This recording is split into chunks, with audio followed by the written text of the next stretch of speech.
reactive approach to oversight, and they wait for a whistleblower, and then they say, "Oh man, I could beat up the party in power with this." But oversight is something that even of massive global organizations that the private sector has figured out how to do. And they don't always do it perfectly. Board of directors of J.P. Morgan Chase was probably pretty chagrined to learn about their $2 billion. But oversight is something. If you have a clearly defined envelope, you can keep those people within the envelope. And I know I didn't answer about 12 components of that question, but either you could give me. We're going to have about 30 seconds. Let me give it a shot at it. First off, by the Constitution's authority, Congress, the House impeaches, the Senate tries. And, you know, Clinton was impeached, but he served as president because the Senate did not convict him. In either case, that is what I would call the political nuclear trigger or weapon, and you better be very careful at it when you use it and when you don't. The general question was, how should Congress control the executive branch, if I understood it correctly, but you took it to the step of what about impeachable offenses. First and foremost, the House controls the purse. The House needs to be aggressive in controlling the purse. Give you a case in point. When the healthcare exchanges were going into place last year in Colorado, passed Senate Bill 200. And I was put on the Legislative Oversight Committee for the establishment of the Healthcare Exchange Board here in Colorado. I placed a call to my member of Congress, Cory Gardner, and I said, don't fund it. Take the funds away, because that's how these exchanges are getting set up, is Congress is pouring in millions of dollars to each state to fund it. Stop the funding, and you'll stop a lot of the process. Now, here's another element, and that's executive orders.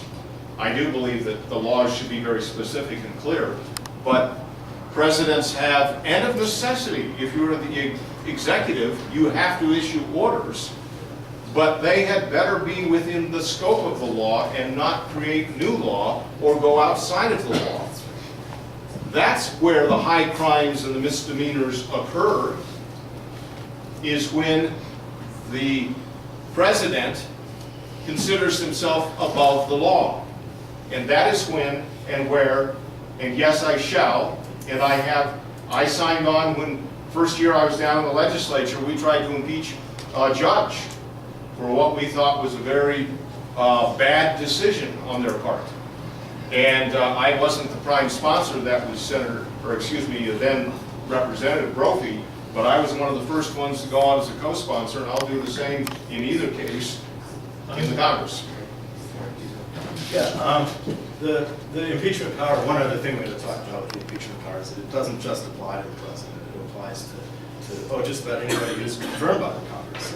And I certainly hope, and I know that you all hope, that the president and the attorney general are no longer in office in January when I join the Congress, but I think the case for impeachment against the attorney general is out there for contempt of Congress, for stonewalling subpoenas, for not complying with those rules. Here's another thing is, I have not seen the Congress go to the courts to enforce the law, and I think they should be more aggressive about that, including with recess appointments and executive orders and so forth.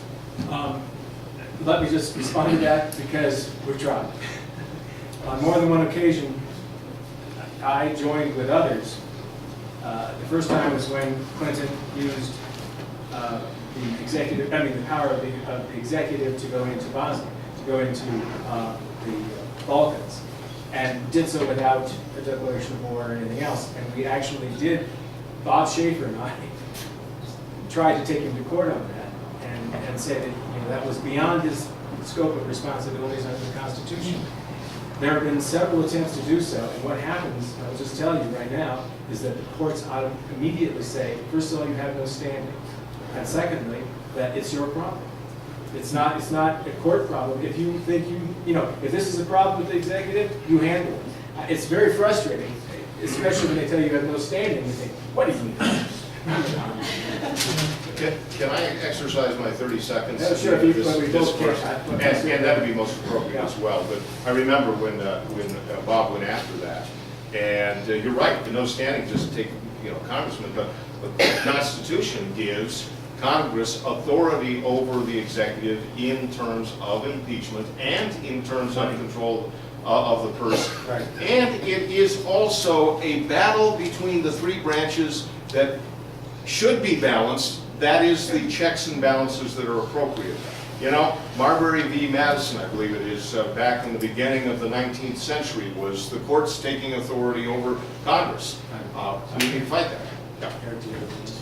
Yeah, I mean, the courts should be reluctant to step on the political branches. I mean, we're all the first to say judicial activism when they interfere with political decisions, but the Constitution specifies what's a executive branch decision and what's a legislative decision.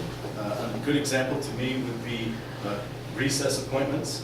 When the president thinks he can decide when the Senate's in recess, from my perspective, that's a constitutional authority that's being usurped, and the Congress should keep trying, even if it doesn't necessarily find a sympathetic judge. Okay, last question. What do you think it will take? What do you think it will take to beat Jared Polis? That's a good question. This is a district that is that's a very, very district. This is the most independent district in Colorado. We're 35% unaffiliated district. So it'd be great if we could sit in conservative groups and decide who the congressperson would be. But in truth, whichever one of us is the Republican nominee, we'll probably get most Republicans behind him. And Jared Polis will get most Democrats. So it's really going to be those unaffiliated voters that 35% that will decide this election. So you need to have a message, a consistent message of values that can appeal to independent voters, that can appeal to Republicans, and even some Democrats. I'm a consistent small government conservative. I take a business approach to problems, and I want to tell Washington to leave us alone. Those are values that can resonate. I'm glad to talk about money. Normally, at this point, we waive our envelopes. These are business reply envelopes. Put a check in and mail it back. And organization and those things. But mostly, it takes a message. The second congressional district, as I mentioned earlier, is very different than it was before. It is a competitive district. It's comprised of 10 counties: Larimer, Broomfield, parts of Boulder, parts of Jefferson and Park, and Eagle, and then the counties of Clear Creek, Gilpin, and Summit. I think I covered them all there.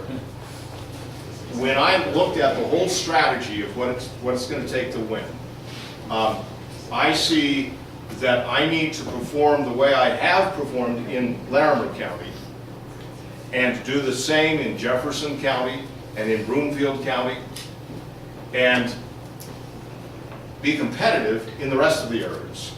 That's what it's going to take to win. Now Eric's correct. It's a third, essentially. So you have to resonate with what the people are thinking and needing. The people in this state and in this nation know we have significant problems that aren't going to be cured by just going down the same road we've been going down. We need some significant changes. Why was there such a tremendous outpouring at the Tea Party in 2009?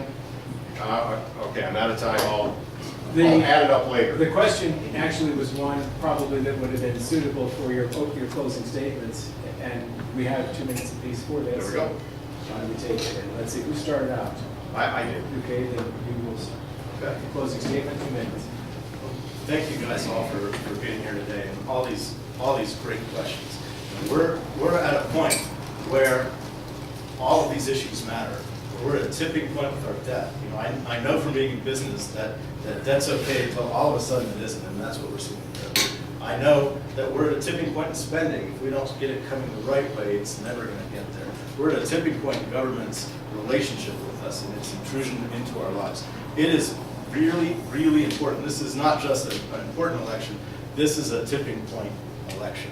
So with that in mind, what I ask you to think about is which of us can take those values to Washington, take them through the general election, can appeal to those independent voters, can can take a business view, a leave me alone view, can keep our focus on economics, can keep our focus on